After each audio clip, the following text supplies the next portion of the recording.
tiempo. Buenos días. Agradezco al doctor Rubén Rojas por su invitación. Bueno, seguramente algunos me han visto por acá. Yo soy el doctor Alfaro, vengo de Santiago, soy artículo 44 y trabajaba en el FED. En cambio, a esta hermosa ciudad. Bueno, en concordancia con lo que decía el doctor Rojas, la idea, yo creo, bueno, tengo algunos, como artículo 44, ya tengo algunos años en el servicio de urgencia y por lo tanto quería traer un poco algo de la experiencia que hemos tenido allá, yo creo que es compartida con muchos otros hospitales y tratar de que nosotros seamos una unidad de emergencia que funcione en forma adecuada. Bueno, la idea también yo creo que es hacer una educación continua. Yo creo que la educación en los médicos de urgencia es clave para el buen ejercicio profesional y solucionar los problemas básicos de nuestra unidad.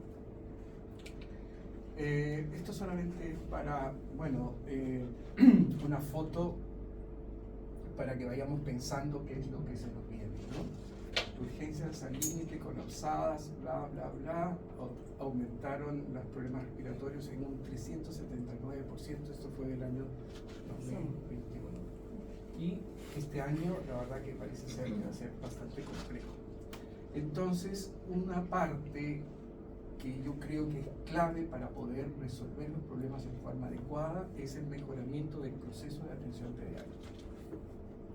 ¿Eso qué significa? Significa que los pacientes que son realmente tributarios de la urgencia sean atendidos como corresponde y aquellos que no, tienen que hacerlo rápidamente, evitar los exámenes innecesarios, procedimientos innecesarios y todo lo que ralentice la atención de urgencia.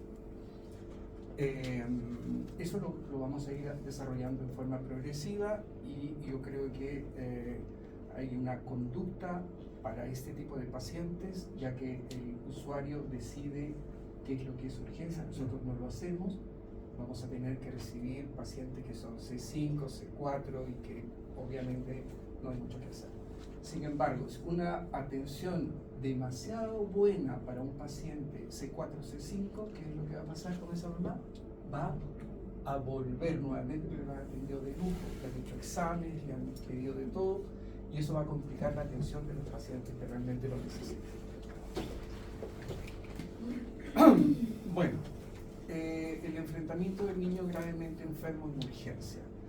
Pese a que el tema es la insuficiencia respiratoria aguda, esa insuficiencia respiratoria está en un contexto, ¿ya? Y ese contexto es precisamente el Pediatric Advanced Life Support, que es el PALS, ¿no es cierto? Ya está bien definido y es la referencia que vamos a tener nosotros porque es universal. Eso se trata en la China, acá, en cualquier otro lugar y son consensos de la AJA que son prácticamente indiscutibles, hay que actuar nomás. Por lo tanto, ellos han diseñado esto que se llama el enfoque sistemático para tratar a un niño con enfermedades graves o lesiones graves. Yo creo que hay que empezar por esto.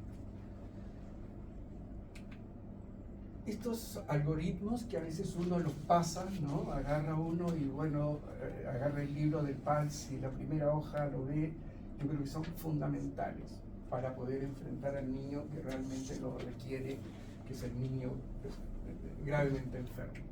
Bueno, ahí tenemos los problemas desencadenantes del paro cardíaco, que es lo peor que puede recibir un médico en la urgencia, es un paro.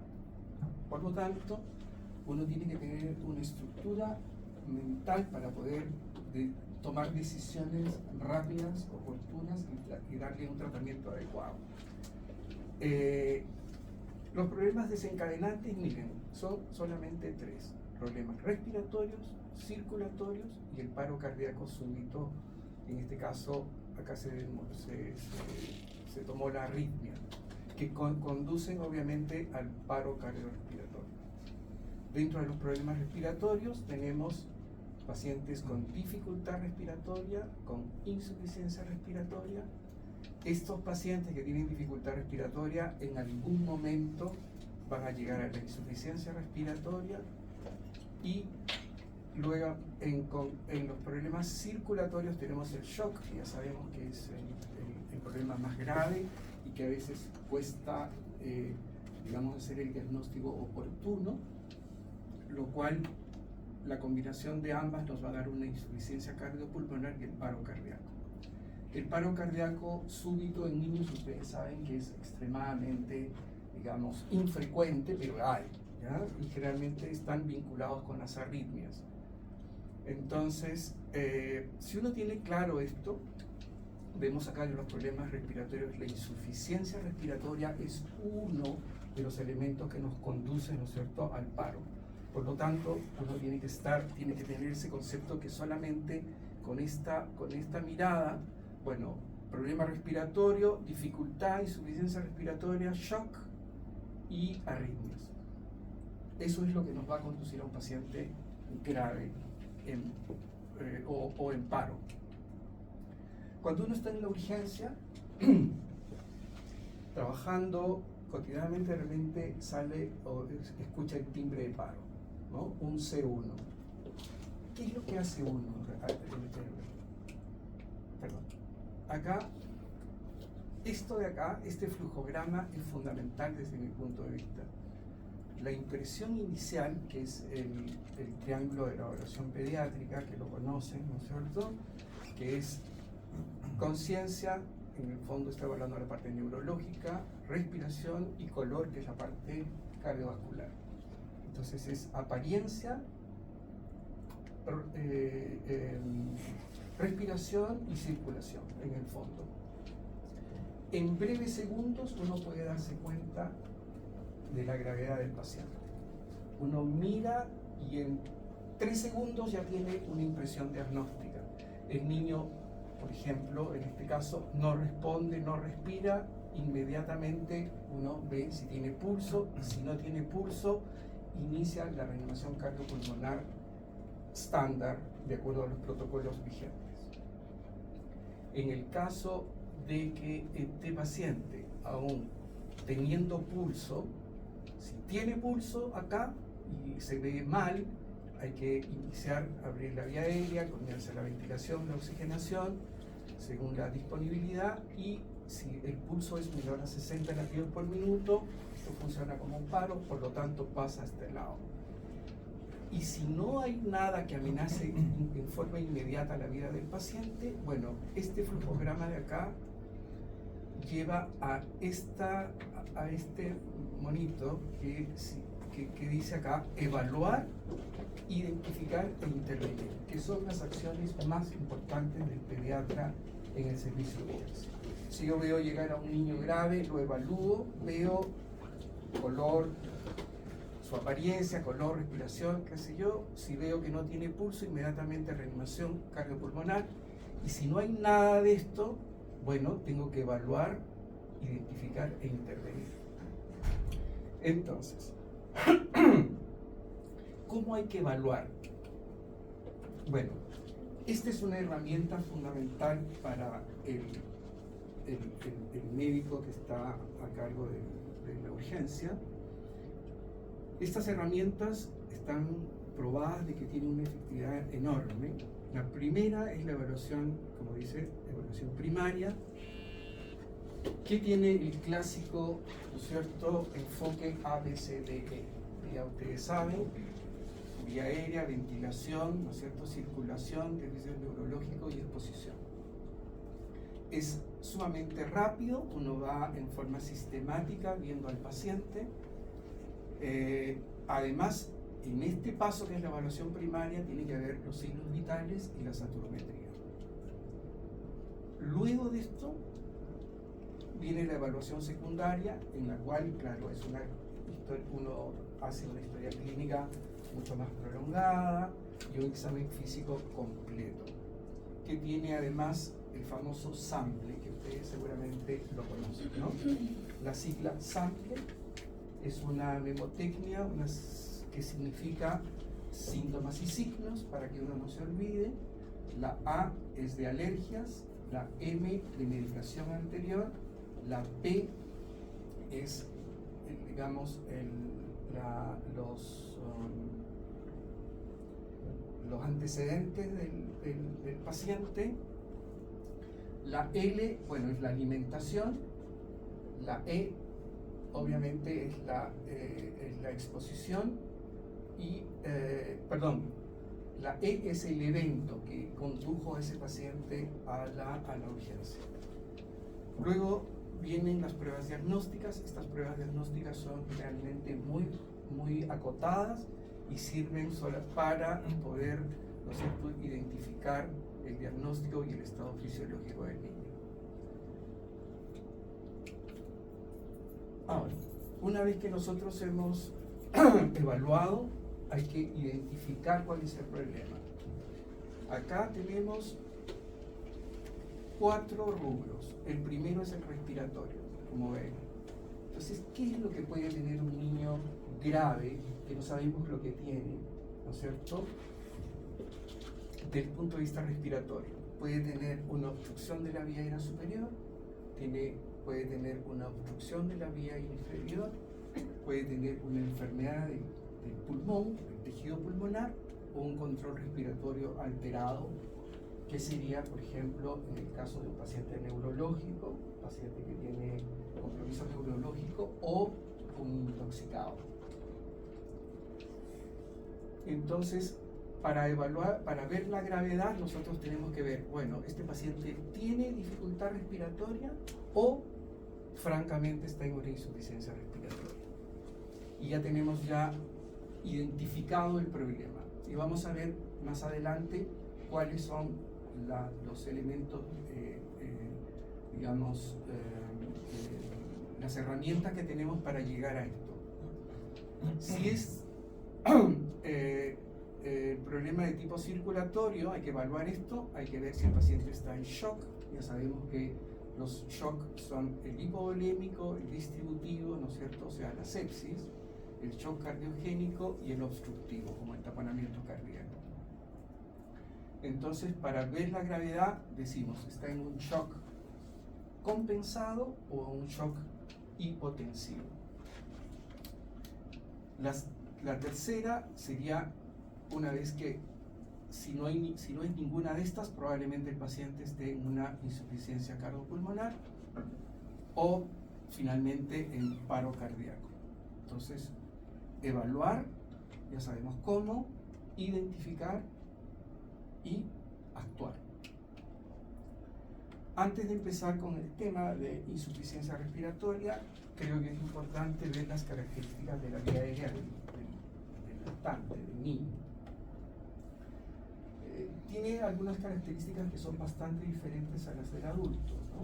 Empezamos, por ejemplo, por el niño tiene un tórax más, se distiende más, ¿no? Es poco rígido, por lo tanto, cuando el niño ventila con menos fuerza, digamos, el pulmón se expande con una presión mayor que tuviera un tórax rígido. Segundo, otra característica importante es la laringe.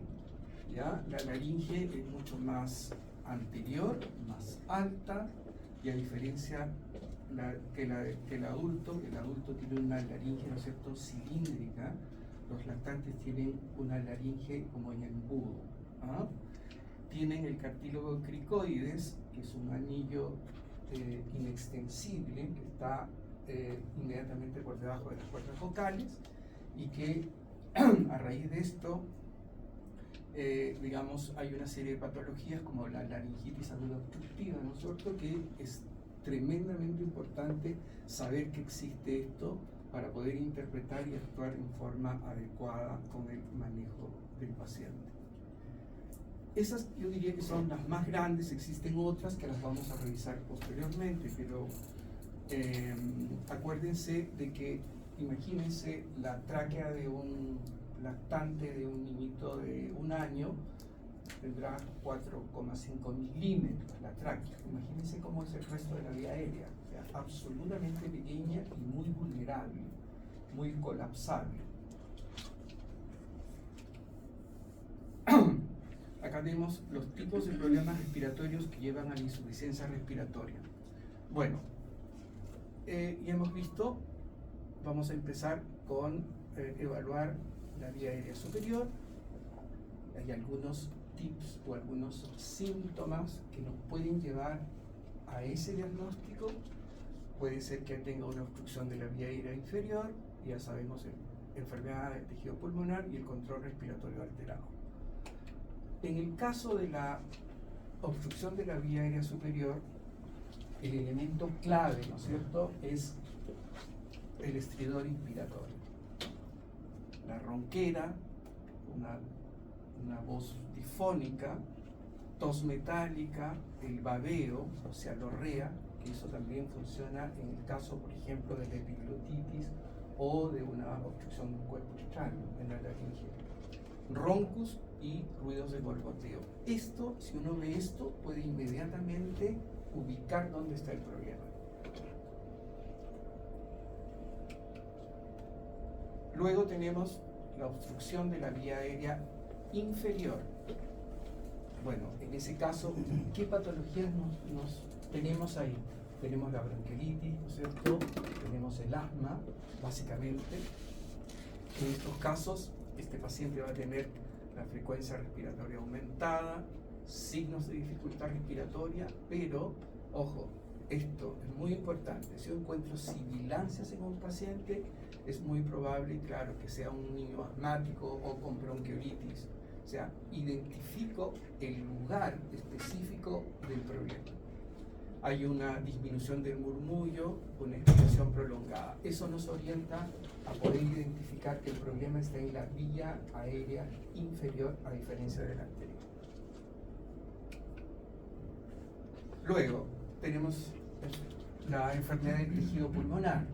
¿Qué cosa puede haber ahí? Bueno, básicamente lo más importante es la neumonía, ¿no es cierto?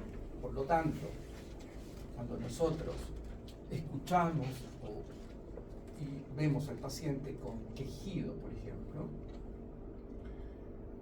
con crepitaciones, movimiento de aire reducido, puede haber también otros elementos clínicos como el soplo tubario, ¿ya? Eso nos indica que el problema está en el parénquima pulmonar.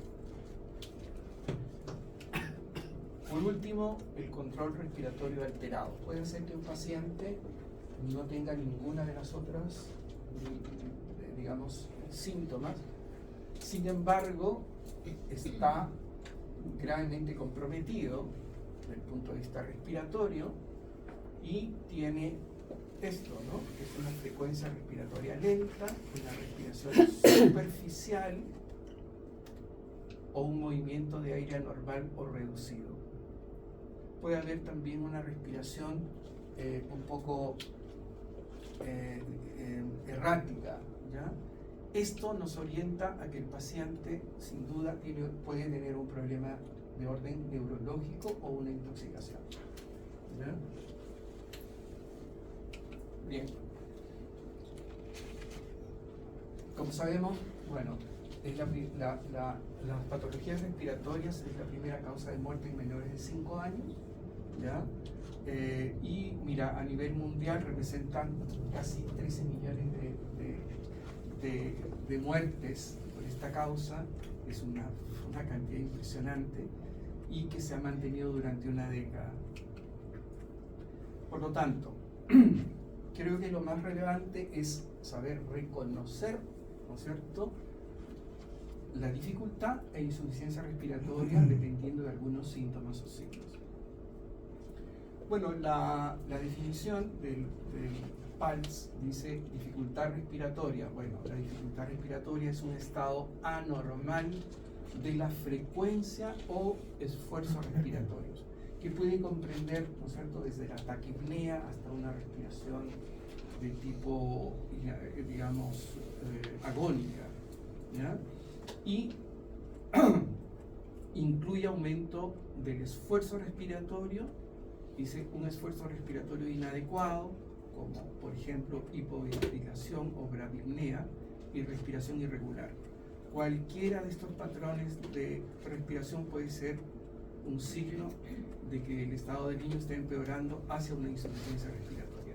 Esto significa que el niño entra primero en un síndrome de dificultad respiratoria que conforme pasa el tiempo va agravándose y va a llegar en algunos casos a una insuficiencia respiratoria franca. ¿Cuáles son los signos clínicos? Bueno, taquipnea, vemos al niño que ventila con mayor rapidez, mayor esfuerzo respiratorio, ¿no es cierto? Aleteo nasal, retracciones, esfuerzo respiratorio no adecuado, por ejemplo, hipoventilación o bradipnea, que esto es un poquito más tardío, digamos, ruidos anormales en la vía aérea como estridor, sibilancia, quejidos, taquicardia, piel pálida y fría y cambios en el nivel de conciencia. Todo esto es dificultad respiratoria. De alguna manera, la dificultad respiratoria se refiere a la mecánica, y lo que es la insuficiencia respiratoria, uno habla de oxígeno, o sea que hay un estado clínico donde hay una alteración en la oxigenación o en la ventilación inadecuada o ambas, ¿ya? La única circunstancia en la cual esto es diferente cuando hay un problema de control de la respiración por el sistema nervioso central, ¿ya? En este caso, ¿no es cierto?, no vamos a ver ningún esfuerzo respiratorio porque el tema es a nivel central. En estas situaciones es una de las pocas en las cuales uno, para corroborar eso, requiere algunos diagnósticos que se apoyan con oximetría y gasometría. Entonces, la insuficiencia respiratoria aguda es un estado en el cual es eminentemente clínico y hay que tomar decisiones sin necesidad de gases arteriales, ¿ya? A veces, además, no nos va a ser útil, porque esos exámenes van a llegar tardíamente y no nos van a servir para tomar decisiones importantes. Cuando uno decide, hay un paciente que está con una insuficiencia respiratoria importante, qué sé yo, y decide intubarlo, bueno, previo a eso, tomarle gases, no tiene ningún sentido. Hay que proceder y posteriormente se puede evaluar al paciente con gasometría, pero no es indispensable, salvo en algunos casos en los cuales nosotros no tenemos claro que la insuficiencia respiratoria, si no es de la obstrucción de la vía aérea superior, vía aérea inferior, parénquima pulmonar, bueno, nos queda el tema neurológico, ¿no es cierto? Una insuficiencia respiratoria de otro nivel.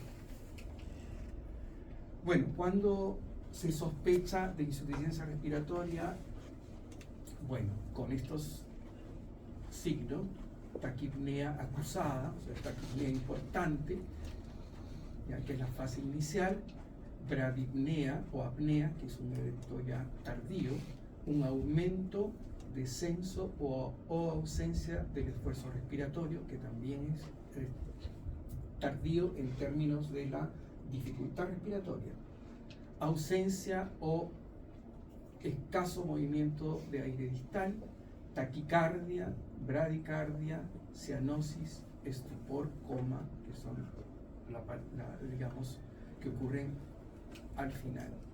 Y acá están los parámetros laboratoriales que indican la definición gasométrica, digamos, de la insuficiencia respiratoria, que es la hipoxemia, o sea, una presión arterial de oxígeno de 60 milímetros de mercurio, con hipercapnia, con una presión arterial de CO2 mayor a 50. Hay estudios en los cuales se hace una correlación entre la saturometría, ¿no es cierto?, y la gasometría, y por lo tanto, la saturación de oxígeno por debajo de 90 equivale aproximadamente a una presión arterial de oxígeno de 60 milímetros de mercurio. Por lo tanto, a veces no es necesario tomar una gasometría, sino simplemente tomar una saturometría a la mano de nosotros. Todo este tipo de cosas, este tipo de herramientas clínicas, ¿no es cierto?, tienen que estar ya preconcebidas. Nosotros no tenemos mucho tiempo para pensar, no hay mucho tiempo para filosofar, hay que actuar en forma inmediata. Y por lo tanto, este flujograma, esta herramienta, es bastante fundamental para tomar decisiones y poder, digamos, salvar la vida del paciente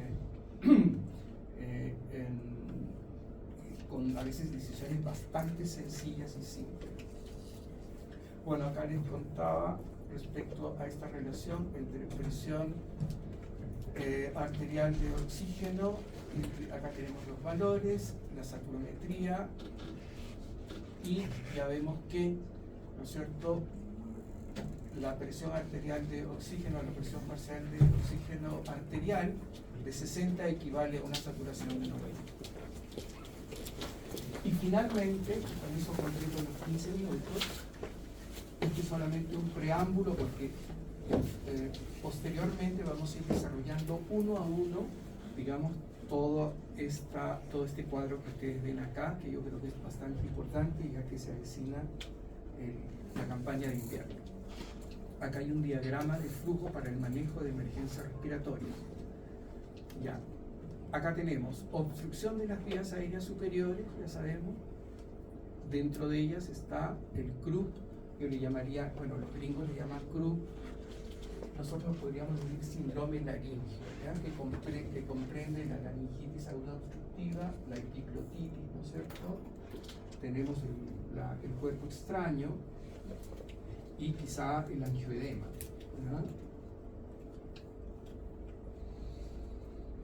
Anafilaxia, bueno, acá a la anafilaxia, que es también otro componente importante de la obstrucción de las vías aéreas superiores, y acá tenemos el cuerpo extraño. Cada una de estas la vamos a ir desarrollando. La siguiente charla va a ser precisamente sobre síndrome laríngeo, ¿ya? Donde vamos a tratar laringitis aguda obstructiva en forma práctica, y bueno, va a ser un poquito más entretenido que esto, ¿no? Dentro de la obstrucción de la vía aérea inferior, ya el manejo específico, ahí tenemos la bronquiolitis, bueno, acciones básicas que se pueden hacer, aspiración nasal, prueba con broncodilatador. El oxígeno está acá para todos. Asma, bueno, usar salbutamol, bromuro de platropio, corticosteroides, adrenalina vía subcutánea, sulfato de magnesio, terbutalina. Enfermedades del tejido pulmonar, acá tenemos la neumonía o neumonitis química por aspiración, etc.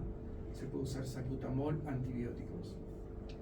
Edema pulmonar, cardiogénico o no cardiogénico, tenemos, considere soporte ventilatorio no invasivo o invasivo con PIP.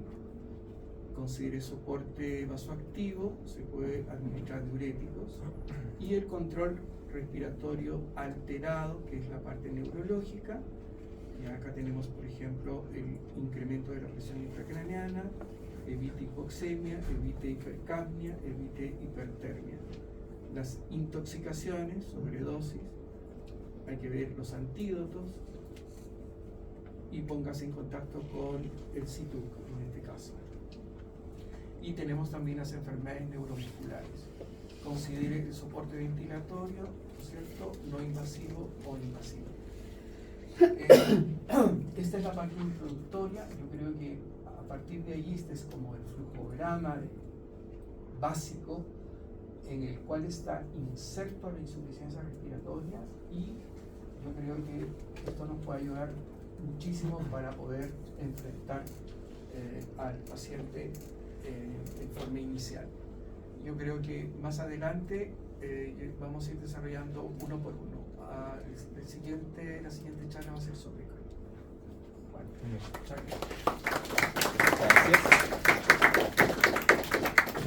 ¿Alguna pregunta, alguna conclusión, comentario? Bien, vamos a seguir con la siguiente charla, que dura, como les digo, son charlas de corta duración con pocos mensajes. En este caso vamos a hablar de insuficiencia respiratoria en el paciente adulto, que sin duda tiene algunas cosas que también pueden servir para el paciente pediátrico. Los 4 puntos importantes de esta presentación es que la disnea es subjetiva. El primer punto ya tiene que quedar claro. Aquí no es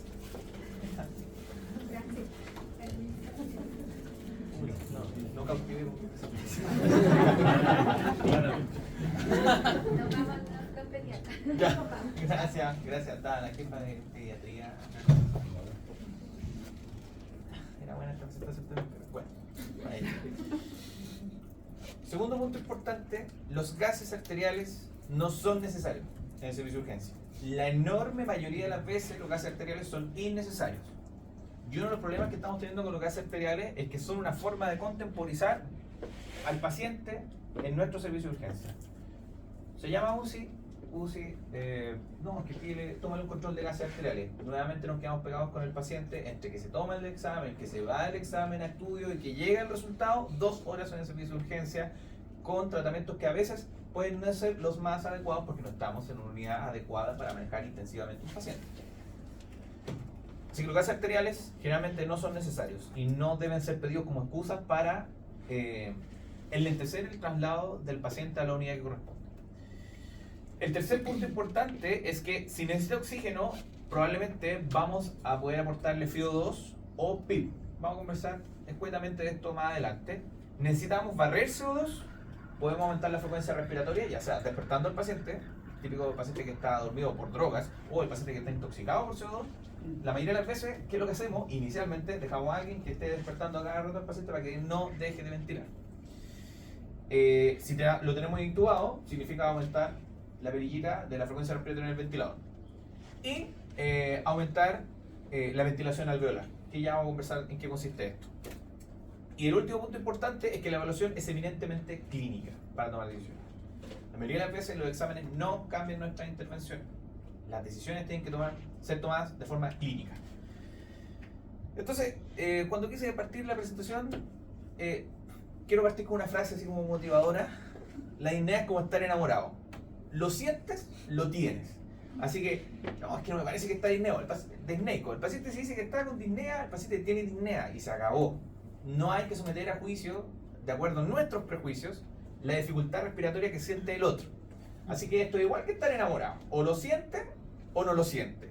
Si siente que le falta el aire, entonces el paciente tiene disnea. Y ese paciente escala un poquito el riesgo respecto a un paciente que viene a consultar porque tiene moco.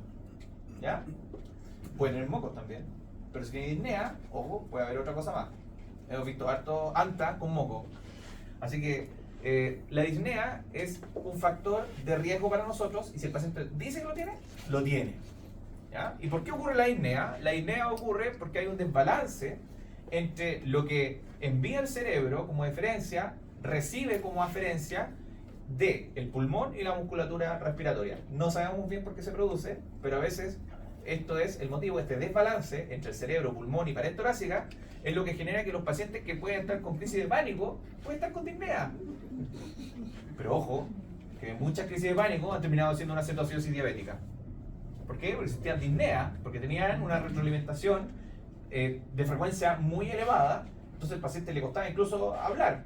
Se sentía que le faltaba el aire, sentía el producto de esta descoordinación. Y nosotros muchas veces consideramos que es una crisis de ansiedad y esas crisis de ansiedad terminan viendo glicemia high, ¿no? Así que, punto aparte, cada vez que hay una crisis de ansiedad, pídanle un hemoglucotest, al menos un hemoglucotest, que se les pase por la cabeza que pueda tener una cetoacidosis diabética. Entonces, el primer punto importante de la presentación es que la disnea es subjetiva. Si el paciente dice que tiene disnea, se acabó. No es algo que se tiene que someter a comité con nuestra precisión y nuestros prejuicios y nuestros sesgos cognitivos. No, tiene disnea. Entonces, una vez que nos encontramos con un paciente con disnea, sabemos que hay infinitas causas para la disnea y tratamos de buscar a Wally en medio de todos los signos clínicos que nos puede presentar el paciente. Entonces, yo les voy a presentar una estrategia para enfrentarse al paciente con disnea. La primera estrategia, y la más importante cuando nos enfrentamos a un paciente con disnea, es estratificar el riesgo. Vale decir, el paciente está grave, está moderadamente grave o está leve. Y ahora vamos a hablar cómo podemos estratificar el riesgo con la disnea. Una vez que estratificamos el riesgo, iniciamos el soporte. Ojo, que ni siquiera llegamos al diagnóstico. Todavía no estoy diciendo que tiene un edema pulmonar agudo, no, que tiene una cetoacidosis diabética, no, que tiene una intoxicación por monóxido de carbono, no. Identificamos el riesgo, damos soporte. Y luego de que hemos identificado el riesgo y dado el soporte, comenzamos a pensar en el posible diagnóstico. Buscamos la causa y pensamos en el diagnóstico. Cuando uno lleva más experiencia, en la medicina de urgencia, esto casi lo hace de forma instantánea. No necesita estar pensando mucho en el soporte, pero en la medida que ve al paciente uno ya tiene claro el diagnóstico, el soporte que tiene que brindar y todo. Pero les recomiendo que sigan esta estructura, al menos inicialmente, si es que están, sobre todo los internos que van a partir trabajando en el servicio de urgencia, sigan esta estructura. No esperen a tener un diagnóstico para iniciar el soporte del paciente, que es algo que ocurre con frecuencia. Entonces, hablemos de estratificar el riesgo. Nuestros pacientes pueden presentarse perfectamente con disnea, incluso a veces pueden no sentir disnea y pueden estar taquipnéicos. Y todo esto es parte de un espectro de presentación que puede llevarnos a la respiración agónica y al paro. Pasando por la taquipnea, el uso de musculatura accesoria, la desaturación, la cianosis. Entonces, ¿cómo puedo identificar en qué parte del espectro se encuentra mi paciente? ¿Cómo puedo identificar cuál es el paciente que tiene más riesgo de morir? Entonces, una estrategia que se plantea muchas veces son los gases arteriales. Y yo voy a tratar de convencerlos de por qué los gases arteriales son innecesarios y no son útiles para tomar decisiones en el tiempo que necesita respuesta de mi paciente en el servicio de urgencia. ¿Por qué no gases arteriales? Lo primero, son costosos. La clínica es gratis. O sea, demoró 7 años en adquirir clínica el médico, pero una vez que lo tienen, ya está, es gratis. Los gases arteriales tienen un costo asociado. Son dolorosos. Incrementan aún más la disnea del paciente, incrementan aún más la adrenalina del paciente. Un paciente infartado con un edema pulmonar agudo no es gratis tomarle gases arteriales. Eso significa aumento del riesgo de mayor infarto. La saturación está más relacionada con la VO2, o sea, con el aporte de oxígeno a los tejidos, que incluso la PaO2. Porque el PaO2 lo que habla es de la hipoxemia, de la hipoxemia, no tanto de la hipoxia, que es distinto. ¿Ya? Así que la saturación podría ser incluso, al menos teóricamente, mejor que los gases arteriales en la medida que evalúan cómo está llegando oxígeno a los tejidos. ¿Cuánto problema? Problema técnico. Problema técnico que de repente no tenemos la aguja necesaria, que de repente no encontramos la arteria, que de repente el paciente está hipoperfundido, tenemos que empezar a buscarle por arriba. Siguiente, lento. Una vez que me llegan los gases, el paciente o ya está intubado o ya está en paro. O sea, es que estoy tomando decisiones con gases. La mayoría de veces no aporta más información de una evaluación integral. Ya está estudiado. O sea, no es algo que se me ocurre a mí. No aporta mayor información. La mayoría de las veces no cambia nuestros tratamientos. Al menos inicialmente. Y hay una variabilidad malinterpretada en las tomas seriadas. Los gases arteriales ustedes los toman, puede ser más 10 o menos 10. Imagínense que ustedes tuvieron la mala suerte de que justo llegaron sus gases y le informan la PO2 justo en el valor menor de variabilidad. O al contrario, en el valor mayor de variabilidad, con cierto PIB, con ciertas condiciones. Después, el paciente sin absolutamente ningún cambio clínico, ustedes lo toman un gas de nuevo y llega en el valor menos 10 de variabilidad. O sea, te dan el examen acá arriba y sale el resultado acá abajo. Resultado arriba, resultado abajo, paciente sin cambio. Solamente producto de la variabilidad en la toma del examen. ¿Qué decisiones puedes hacerlos tomar? Ah, mira, está con una PAFI de 100 ahora. No está yendo mal, lo intubamos. Porque un paciente que clínicamente no ha tenido cambios. Se ha visto que se toman malas decisiones en la medida que solamente se interpreta la variación de un número que sabemos que tiene variabilidad. Y que la diferencia de una toma respecto a otra puede ser solamente producto de la variabilidad esperable de un examen. Y finalmente tiene efectos adversos importantes, ¿no? Podemos hacer pseudoaneurisma, podemos hacer isquemia, son raros, pero están. Y la clínica no tiene esos efectos adversos. Así que espero con estas razones haberlos convencido de que los gases arteriales son innecesarios en la enorme mayoría de los pacientes que se presentan en el servicio de urgencia. ¿Cuándo podríamos considerarlo? Considerarlo cuando tenemos una curva de oximetría que es poco confiable, cuando tenemos un paciente que estamos sospechando de una metahemoglobinemia, y ya en alguna reunión hablaremos de qué es la metahemoglobinemia y cómo sospecharla, y cuando tenemos un paciente en UCI y lo pensamos pronar o pensamos realizar alguna otra técnica y el paciente clínicamente está completamente sedado, entonces no vamos a tener un feedback clínico, ¿ya? O sea, si se dan cuenta, prácticamente ninguno de nuestros pacientes en la urgencia cumple con alguno de estos criterios para tomar gases arteriales. Así que el mensaje es usar la clínica. ¿Y qué elementos clínicos desde el punto de vista de los adultos, porque los pediátricos también funcionan, pero quizás las frecuencias respiratorias pueden variar, nos ayudan? Si tengo un paciente con una frecuencia respiratoria mayor de 24, ese paciente es de mayor riesgo. No puede quedar tirado ahí esperando que tenga una evaluación en 8 horas más. Uso musculatura accesoria. ¿Y en qué nos vamos a fijar? No, es que las costillitas se le hunden. No, pues a los adultos no se le hunden las costillitas, sobre todo con la cantidad de sobrepeso que tenemos en la actualidad. No, rogamos a Dios que se le vean las costillas. Van a ver el cuello. Díganle al paciente, mire para el lado, señora, ven para el lado, y empiezan a ver ustedes el esternocleidomastoideo, que tiene una contracción fásica. Contracción fásica del esternocleidomastoideo es el signo más específico de insuficiencia respiratoria, de mala mecánica ventilatoria. Y finalmente tenemos otro elemento, la desaturación. Con estos tres elementos, los médicos que estuvimos durante la pandemia pudimos perfectamente estratificar el riesgo de todos los COVID. Todos. Los gases arteriales fueron innecesarios y no nos cambiaron absolutamente ninguna cosa en nuestro manejo. Y se lo hablo con mucha propiedad porque fuimos muy pocos los médicos que intubamos, que vimos pacientes con COVID durante toda la pandemia. Estos tres elementos. Hemos visto más distrés respiratorio en la historia de la medicina que cualquiera. Y con estos tres elementos nos batíamos contra el COVID. Nunca necesitábamos un gas arterial. ¿Por qué tomábamos gases arteriales? Porque habían otras unidades que nos decían, no, es que necesitamos los gases para subir a la dosis. ¿Sí? Esas eran las razones por las cuales tomábamos gases arteriales. Para facilitar finalmente que nos asustaran un paciente. Pero desde el punto de vista clínico nunca nos cambió absolutamente ningún manejo. La mayoría de las veces solo la clínica. ¿Necesita más FiO2? Sí, porque está con uso de musculatura accesoria, está con una saturación baja, aumentamos la FiO2. Está con uso de musculatura accesoria, aumentamos el flujo. Y ya.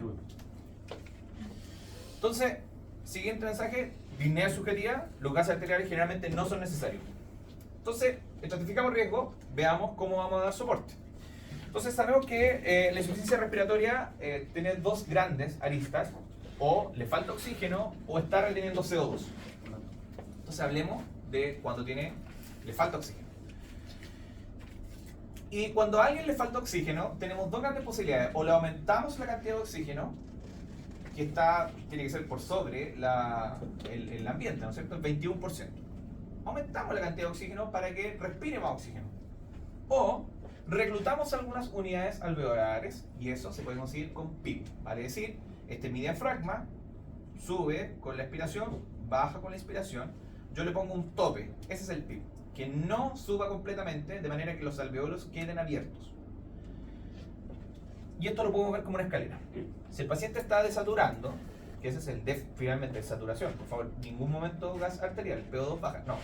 Saturación baja, podemos partir con la naricera, máscara Venturi, reservorio. La cánula nasal de alto flujo ya casi está haciendo que el reservorio lo utilicemos cada vez menos, solamente de forma inicial cuando el paciente no está llegando al reanimador.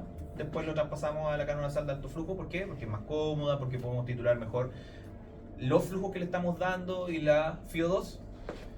Ojo, el reservorio no sirve que le bajen el flujo. La máscara con reservorio. No sirve que le bajen el flujo, porque sigue conservando oxígeno en la bolsa. Entonces el paciente sigue recibiendo finalmente oxígeno que está conservado en la bolsa, cercano al 80-90% de FiO2. Así que no sirve que le bajen el flujo. La máscara con reservorio o se pone o se saca. No hay intermedio de bajar o subir. ¿Ya? Cánula nasal de alto flujo.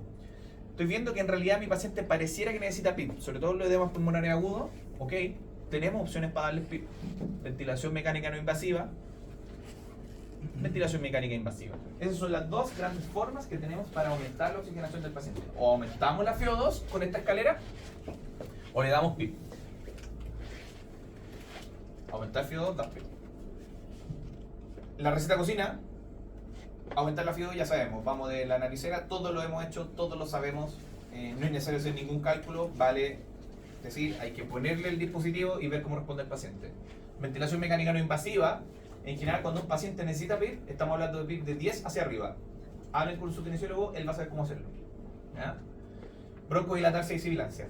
Si no hay sibilancias, no tienen utilidad en los broncodilatadores. A menos que ustedes estén sospechando que haya una obstrucción importante, que esté moviendo tan poco que finalmente no esté generando la sibilancia, porque la sibilancia es un flujo turbulento, ¿ya? Y para hacer un flujo turbulento tiene que haber flujo. Si no hay flujo, porque el paciente está cercano al paro, entonces puede que esté bien obstruido y necesite broncodilatadores. Esas son las estrategias que tenemos para enfrentar a los pacientes que están con hipoxemia. Veamos con los pacientes que están reteniendo CO2. La retención de CO2 o la cantidad de CO2 que tenemos nosotros en nuestro cuerpo depende de la ventilación alveolar. ¿Qué significa eso? Cuánto aire entra y sale de los alveolos. El aire que entra y sale de los alveolos depende de la cantidad de aire que entra y sale de mis pulmones y de toda mi cavidad, o sea, de todo mi sistema respiratorio. A eso le tengo que restar, eso se llama volumen tidal, que es el volumen corriente, cuánto aire meto dentro de todo mi sistema respiratorio. A eso le tengo que restar el espacio muerto, que principalmente es nariz, boca, faringe, tráquea, grandes bronquios, que no intervienen en el intercambio gaseoso. Entonces con eso, si le resto a toda esta estructura, le resto esta estructura que está solamente conectando mis alveolos con la cavidad externa, con la atmósfera, entonces me queda el espacio de aire que está intercambiando solo mi alveolo, ¿no es cierto? Eso es ventilación alveolar, pero la ventilación alveolar se mide en minutos. Entonces lo calculo por la frecuencia respiratoria, ¿sí? La ventilación alveolar, entonces, es la cantidad de aire que yo muevo y entro y saco de mis alveolos en un minuto. Por ende, a mayor frecuencia respiratoria, mayor ventilación alveolar. A mayor volumen tidal, mayor ventilación alveolar. A menor espacio muerto, mayor ventilación alveolar. ¿Se entiende? Bien. Entonces, ¿cómo puedo modificar esto? Si quiero aumentar la frecuencia respiratoria, despierto a mi paciente. Si lo tengo con intubado, puedo manejar la frecuencia respiratoria. No puedo manejar la frecuencia respiratoria en un paciente despierto con un ventilador mecánico no invasivo. Yo puedo aumentar la frecuencia del ventilador mecánico no invasivo, pero finalmente lo único que va a hacer es que el paciente se desacople a mi ventilador. Porque mi paciente, mientras está sacando el aire, el ventilador le está metiendo el aire. Entonces, la frecuencia respiratoria no se puede modificar en ventilación mecánica no invasiva en un paciente despierto. ¿Ya? La única forma sería intubarlo, sedarlo y que yo le aumente la frecuencia respiratoria a un paciente intubado. Aumento del volumen tidal. Ya hablamos del PIP. El PIP es un tope que se le pone al diafragma para que se mantengan los alveolos abiertos. Ahora, ¿qué pasa si yo le pongo una presión en el momento de la inspiración? Entonces yo ventilo, recuerden, expiro, inspiro. Expiro, esto es lo que hace mi diafragma. Entonces, si es que yo le doy presión al momento de la inspiración, lo que estoy haciendo es que mi diafragma baje más, por ende meta más aire y aumenta el volumen tidal. Entonces en la ventilación mecánica no invasiva, cuando yo aumento el IPAP, que es la presión en la inspiración, lo que estoy haciendo es que está metiendo más aire en mi paciente. Entonces tengo que tener un PIP no tan alto, porque si lo voy a poner un tope muy abajo, finalmente mi diafragma se está moviendo súper poquito. Independiente que tenga un IPAP de 20, si le pongo un PIP de 18, que es cosa que no se hace nunca, casi nunca, entonces mi diafragma se mueve muy poquito, entonces el volumen alveolar, la ventilación alveolar será muy pequeña. Entonces pongo un IPAP alto y pongo un PIP relativamente bajo, menor a 10 en general. Y con eso tengo un espacio mayor de movimiento de mi diafragma y mayor ventilación finalmente alveolar. Eso se llama presión de soporte, que es la diferencia entre el IPAP y el EPAP. Entonces cuando usted hable con el kinesiólogo y necesitan barrer CO2 en un paciente, por ejemplo, hepático exacerbado que está con una CO2 elevada, que se puede ver en los gases venosos, y ve que el paciente está con progresiva conciencia, que no es una contraindicación absoluta para ponerle un ventilador mecánico no invasivo, le dicen a su kinesiólogo, necesitamos una presión de soporte alta. Y entonces él va a entender de que necesita poner un IPAP alto. Traten de no pasarse sobre los 20 de IPAP, porque ahí sobrepasan finalmente el esfínter esofágico inferior y empiezan a meter aire al estómago. Traten de no pasarse los 20 de IPAP y déjenle un PIP menor a 10. Y con eso tiene una presión de soporte de al menos 10 para que el paciente pueda meter y sacar aire. Queremos bajar la ventilación, el espacio muerto. Tenemos el ventilador mecánico no invasivo, también puede hacer la misma función en la medida que mete IPAP, que mete flujo. Pero también tenemos la cánula nasal de alto flujo. La cánula nasal de alto flujo, al meter tanto flujo a nivel de la faringe, disminuye ese espacio muerto, facilitando el barrido de CO2. Por eso es que nosotros utilizamos la cánula nasal de alto flujo en los pacientes con cetoacidosis diabética. No lo utilizamos porque necesiten aportarle oxígeno.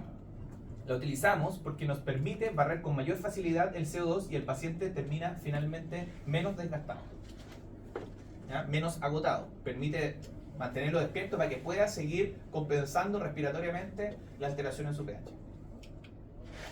Entonces, ¿cómo podemos combatir el CO2? Aumento de la ventilación alveolar, que ya lo conversamos recién, y aumento de la frecuencia respiratoria, que sería o despertándolo o intubándolo y aumentando la frecuencia respiratoria del ventilador mecánico invasivo. Receta cocina, cámara nasal de alto flujo. Si quiero barrer CO2, dar altos flujos y ir tubando la FiO2 para que tenga una saturación entre 90 y 93%. Ventilación mecánica no invasiva, un IPAP alto y un PIP menores de 10, que también lo conversamos. Mantener al paciente despierto y si estamos con ventilación mecánica invasiva, aumentar la frecuencia respiratoria. Sigamos con los mensajes. La dignidad es subjetiva. Los gases arteriales generalmente no son necesarios. Si necesita oxígeno, aportémosle FiO2, PIP. Si necesita barrer CO2, aumentemos la frecuencia respiratoria o el volumen alveolar. Y finalmente, buscar y manejar la causa. Para eso, hay esto, si lo conocen, el señor de la querencia, es como un patrón, el típico patrón. Porque vamos a hablar rápidamente de patrones de reconocimiento. O reconocimiento de patrones. Lo veo, pero no es igual. En el EPOC, el patrón de reconocimiento es un paciente que anda con sus inhaladores en general en los bolsillos, enflaquecido, tórax en tonel, que se ve como medio amarillento los dientes, que sigue fumando, ¿cierto? Y que ha tenido crisis obstructiva de forma reiterativa y usted oculta esta con sibilancia. Ese es el patrón de reconocimiento del EPOC.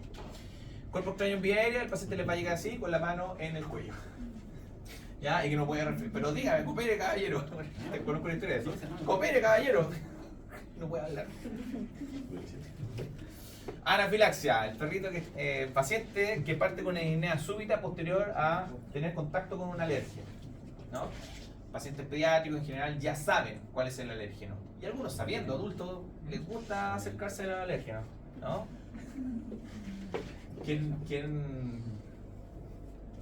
¿Cómo se llama? Hay un dicho así. ¿Quién tema a morir que no nazca?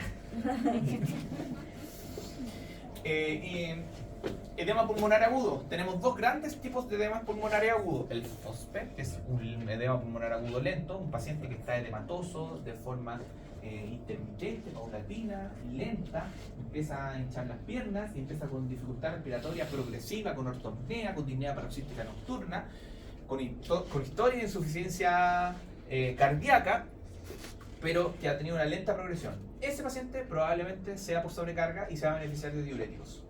Y tenemos el edema pulmonar agudo ESCAPE, que es un paciente que tiene insuficiencia cardíaca la mayoría de las veces, pero que parte de forma súbita con una disnea, con presiones arteriales sistólicas sobre 160, mal perfundido, y que el inicio de síntomas en general es menor a 6 horas. Ese paciente no se beneficia de furosemida. Ese paciente necesita nitroglicerina, ventilación mecánica no invasiva con un PIP alto.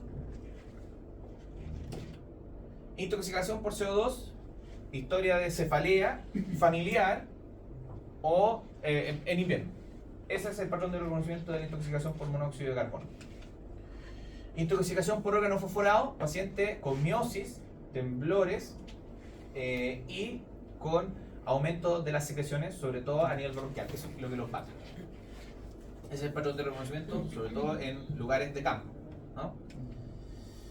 La mayoría de las veces va a ser pulmón versus corazón en la insuficiencia respiratoria en los pacientes adultos, y ahí nos puede servir el ecógrafo, que vamos a hablar en otra oportunidad de cómo utilizar el ecógrafo que vamos a tener en nuestra unidad para hacer la discriminación con cosas muy sencillas. No es necesario que sean ecografistas, basta saber dónde poner el ecógrafo, más o menos interpretar las imágenes, y se ha visto que con clases súper cortas, de menos de una hora, los médicos pueden aprender a diferenciar un edema pulmonar agudo de un neumotórax, de una neumonía, etc. Solamente con el ecógrafo al lado de la cama del paciente.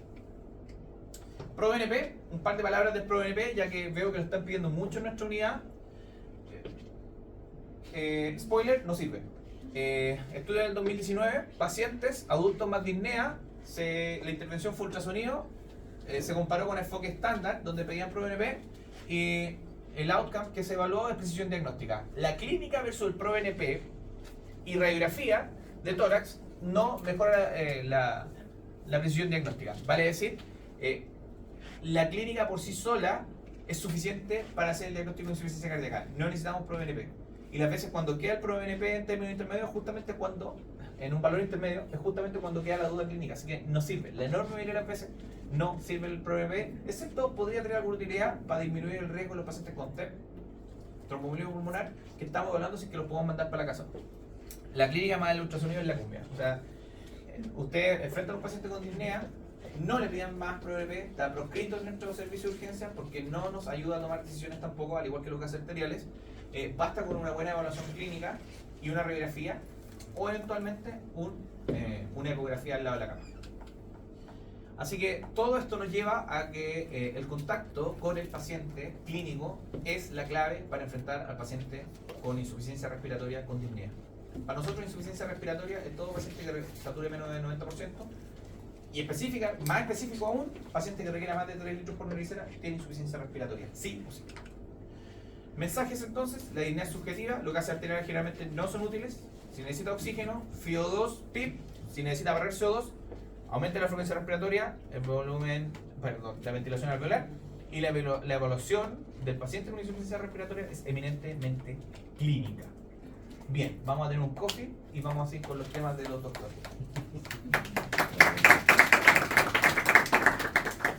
Por favor, bajen.